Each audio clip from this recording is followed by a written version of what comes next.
setelah nanti resmi menjadi Menteri Agama, yang pertama ingin saya lakukan adalah bagaimana menjadikan agama itu sebagai inspirasi, bukan aspirasi.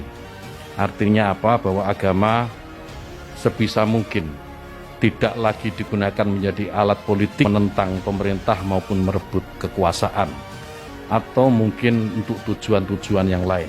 Kesalahan sekecil apapun yang dilakukan oleh kelompok fundamentalis harus diviralkan, harus disebarluaskan, dan harus diulang-ulang. Nah, supaya itu melekat di hati masyarakat bahwa mereka adalah orang-orang yang tidak layak untuk diberikan tempat di kita punya negeri atau di negeri Islam. Nah, kemudian nggak sampai di situ, kelompok fundamentalis yang manapun jangan pernah sebut mereka dengan rentetan gelar-gelar akademik mereka.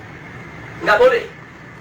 Apakah itu gelar-gelar kehormatan di tengah masyarakat atau gelar akademik, profesor, doktor, dan lain sebagainya. Jangan.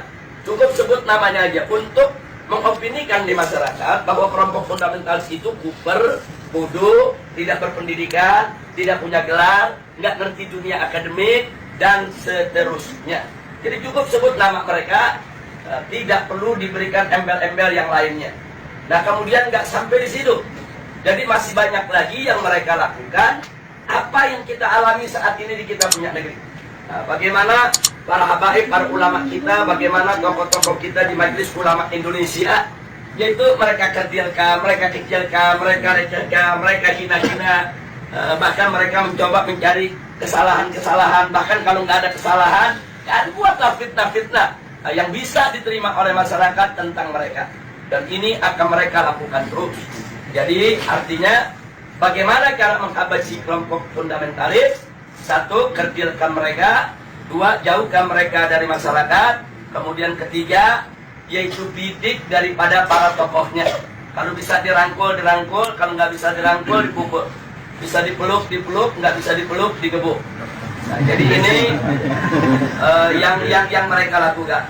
Nah, baik, sekarang yang kedua. Lalu bagaimana dengan kelompok modernis? Kelompok modernis bagi mereka yaitu statusnya aman.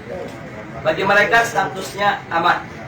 Nah, aman, statusnya aman, sehingga perlu diberikan ruang. Diberikan ruang publik, diberikan ruang media, diberikan ruang dalam sistem pemerintahan, perlu didengar suaranya.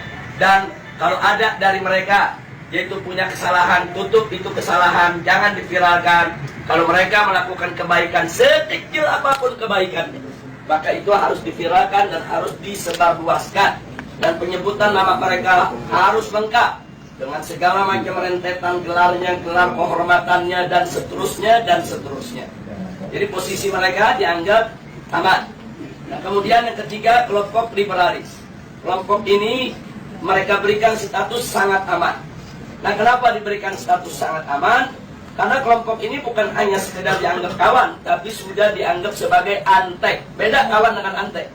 Kalau modernis itu masih kawan barat, tapi kalau sudah liberalis itu antek barat. Nah, jadi mereka sudah tidak ada nilai kritis sama sekali. Nah, tapi justru kelompok ini yang mereka besarkan. Kelompok ini harus dibesarkan di seluruh negeri-negeri Islam. Jadi bagaimana caranya kelompok ini bisa berkembang? Berikan ruang, berikan finansial, berikan tempat, berikan kesempatan di media, di TV, di radio, di surat kabar, dan lain sebagainya. Kemudian pendapat-pendapat mereka viralkan, seolah-olah itu merupakan pendapat daripada masyarakat Islam internasional, dan seterusnya. Dan libatkan mereka, undang mereka kalau ada konferensi-konferensi internasional di mana saja, untuk lebih memantapkan posisi mereka di tengah masyarakat. Dan kalau mereka Banser akan turun tangan pertama kali yang akan di depan gebuk gerakan ini kalau memang kita sudah nilai bahwa ini akan menjadi cita-cita khilafah, itu akan mewujudkan cita-cita khilafah. Dan kalau mereka punya kejelekan sejelek apapun, sebesar apapun, yaitu supaya disembunyikan. Jadi jangan kaget kalau tokoh-tokoh liberal di Indonesia ada di antara mereka yang menghamili sekretarisnya, yang memperkosa pegawainya, tidak pernah muncul di media. Jadi semua harus ditutup, tidak boleh. Tapi kalau mereka melakukan kebaikan sekecil apapun, maka kebaikan itu harus terus, yaitu dieksplorasi, untuk kemudian diviralkan, disebarluaskan ke mana-mana. Nah ini maka itu disebut ini kelompok status sangat aman. Yang terakhir, yang tradisionalis, kelompok ini masih diberikan status waspada. Loh kenapa dikatakan waspada? Sebab kelompok ini walaupun mereka bukan fundamentalis, tapi memiliki 3 ciri yang sama dengan fundamentalis. Sehingga kelompok ini harus diwaspadai. Kalau kelompok ini tidak dijaga, maka nanti kelompok ini setiap saat bisa berubah menjadi fundamentalis. Nah, maka itu usul mereka, kelompok yang keempat ini dijaga. Nah, maksudnya dijaga bagaimana? Satu, jangan kasih mereka berdekatan dengan kelompok fundamentalis. Sebab kalau kelompok tradisionalis dengan kelompok fundamentalis duduk bareng satu meja, satu kursi, mereka diskusi, maka kelompok tradisionalis berpotensi besar untuk berubah menjadi fundamentalis. Karena perbedaan mereka cuma sedikit, perbedaan definisi ta'rif ad-demokratiyah. Itu aja yang mereka berbeda. Tapi dalam soal dukungan terhadap tatbikus syariah, dukungan terhadap igamatul khilafah, dukungan terhadap sikap kritis terhadap barat, sama. Nggak ada beda antara fundamentalis dengan tradisionalis. Mereka hanya berbeda di dalam mendefinisikan demokrasi. Yang satu mendefinisikan ya demokrasi bertentangan dengan hukum Allah sehingga harus ditangkal sama sekali. Yang satu lagi melihat bahwa demokrasi itu hanya satu cara yang kalau dibawa ke dalam ajaran Islam dia bisa islami, kalau tidak, kalau dikeluarkan dari ajaran Islam dia bisa bertentangan dengan ajaran Islam. Hanya ini saja berbeda. Nah kalau mereka duduk bareng diskusi, maka kelompok tradisionalis berpotensi besar berubah menjadi fundamentalis menurut mereka, menurut Rand Corporation. Maka itu fundamentalis dan tradisionalis tidak boleh bersentuhan, harus dijauhkan, bahkan harus diadu domba. Nah ini yang terjadi di Indonesia saat ini. Bagaimana supaya dua kelompok ini diadu domba? Nah, kenapa ini yang harus diadu domba? Karena kelompok fundamentalis dan tradisionalis ini yang pengikutnya paling banyak. Kalau yang namanya modernis, kelompoknya tidak seberapa. Modernis dalam pengertian Rand Corporation. Apalagi liberalis. Mereka nggak seberapa. Mereka punya basis massa. Kita bicara basis massa akar rumput. Nah, yang memiliki basis massa akar rumput yang sangat kuat hanya kelompok fundamentalis dan kelompok tradisionalis.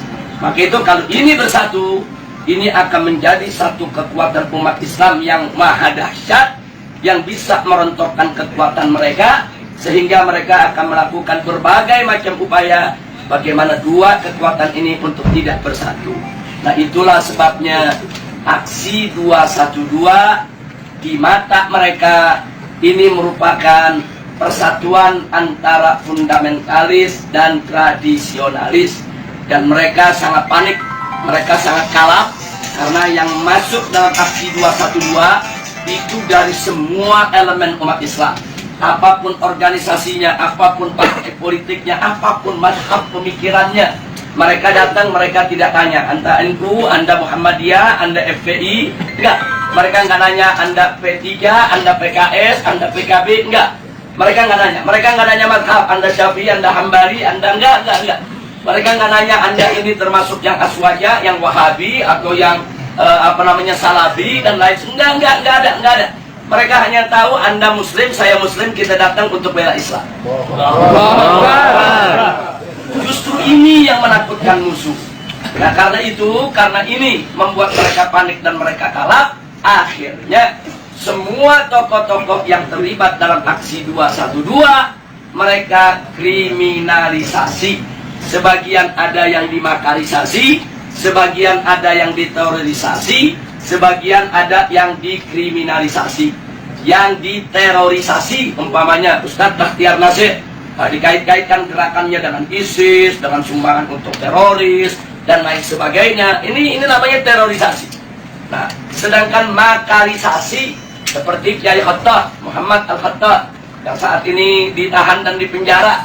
Nah, ini dikait-kaitkan dengan inilah gembong yang membuat makar, inilah yang ingin menggulingkan pemerintah dan lain sebagainya.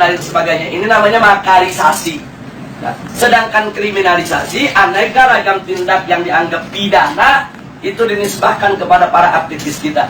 Nah, jadi sekali lagi bahwa langkah-langkah kriminalisasi, kemudian makalisasi, terorisasi, ini merupakan jalan yang mereka ambil saat ini untuk membuyarkan persatuan daripada umat Islam. Nah, itu saya minta kepada segenap umat Islam, khususnya kepada tolabah yang ada di Madinah ini, khususnya secara istimewa adalah antum semua, baik mukimin maupun pekerja dan lain sebagainya. Yuk kita rapatkan barisan, dan yuk mari sama-sama kita aktif di dalam perang politik. Nah, jadi jangan pernah kita lalai. Jadi jangan lupa, ini handphone yang Anda pegang ini di zaman sekarang bisa menjadi senjata yang Alhamdulillahirrahmanirrahim. Innalillahi wa inna ilaihi rajiun. Bapak Ibu sekalian, ketika pertama kali saya mendapatkan berita bahwa saya harus menerima amanah sebagai salah satu pembantu Bapak Presiden dan Wakil Presiden di kabinet ini sebagai Menteri Agama, tentu yang saya rasakan adalah kaget. Karena dalam mimpi yang paling liar saya tidak pernah membayangkan menjadi Menteri Agama. Tetapi apapun tugas amanah yang sudah diberikan ini, saya sudah bertekad untuk mewakafkan seluruh hidup dan apa yang saya miliki untuk bangsa negara. Dan kebetulan sekarang mendapatkan kesempatan melalui Kementerian Agama, saya akan melakukan apa yang paling baik untuk bangsa dan negara ini. Yang berikutnya yang saya harus sampaikan adalah bahwa setelah nanti resmi menjadi Menteri Agama, yang pertama ingin saya lakukan adalah bagaimana menjadikan agama itu sebagai inspirasi, bukan aspirasi. Artinya apa? Bahwa agama sebisa mungkin tidak lagi digunakan menjadi alat politik menentang pemerintah maupun merebut kekuasaan, atau mungkin untuk tujuan-tujuan yang lain. Agama biar menjadi inspirasi, dan biarkan agama itu membawa nilai-nilai kebaikan, nilai-nilai kedamaian dalam kehidupan berbangsa dan bernegara. Kemudian yang kedua tentu tugas yang tidak mudah, yaitu bagaimana bisa meningkatkan, yang pertama adalah ukhuwah Islamiyah. Kenapa ukhuwah Islamiyah? Karena kita tahu bahwa mayoritas warga negara ini adalah pemeluk agama Islam. Maka negara ini akan damai, negara ini akan tentram jika sesama Muslim, sesama umat Islam ini memiliki ukhuwah atau persatuan di antara mereka. Yang kedua, meningkatkan ukhuwah watoniyah atau persaudaraan sesama warga bangsa. Kenapa ini penting? Karena kita tahu bahwa Indonesia ini merdeka, Indonesia ini lepas dari jajahan kolonial, itu karena perjuangan oleh semua agama, bukan hanya Islam. Umat Muslim, kaum Kristiani, Hindu, Buddha, Konghucu, dan semua agama yang ada di Indonesia pada waktu pergolakan kemerdekaan mereka. Sehingga maka penting ukhuwah watoniyah ini kemudian kita bangkitkan kembali, agar tidak ada satu kelompok pun, tidak ada satu agama pun yang mengklaim merasa paling memiliki negara ini. Semua berhak memiliki negara ini. Kemudian yang ketiga, ukhuwah basyariah, persaudaraan atau persatuan sesama umat manusia. Saya sering mengutip dalam beberapa kesempatan apa yang disampaikan sahabat Nabi, sahabat Ali karamallahu wajhah, bahwa mereka yang tidak saudara dalam iman adalah saudara dalam kemanusiaan. Ini saya kira penting untuk menjadi kesadaran bagi seluruh warga bangsa ini. Jika ini dilakukan, maka saya meyakini ke depan Indonesia dengan jauh lebih tentram, dan pembangunan yang tadi sudah disampaikan oleh beberapa calon menteri tadi, itu akan lebih mudah untuk diwujudkan. Kemudian yang ketiga yang tidak kalah penting adalah bagaimana bisa memajukan pendidikan agama di lingkungan Kementerian Agama. Pendidikan agama apapun, termasuk tentu di dalamnya adalah pondok pesantren. Bagaimana pondok pesantren bisa didorong mandiri dan pada akhirnya akan melahirkan kader-kader terbaik bangsa, kader-kader terbaik yang bisa memberikan sumbangsih terbaiknya untuk bangsa dan negara. Saya kira demikian. Yang terakhir, mohon doa restu Bapak Ibu sekalian dan seluruh rakyat Indonesia agar amanah ini bisa saya laksanakan dengan sebaik-baiknya, istiqomah dalam kebaikan dan tentu saja membawa kemajuan bagi bangsa dan negara. Allahul muwaffiq ila aqwamit thoriq. Wassalamualaikum warahmatullahi wabarakatuh.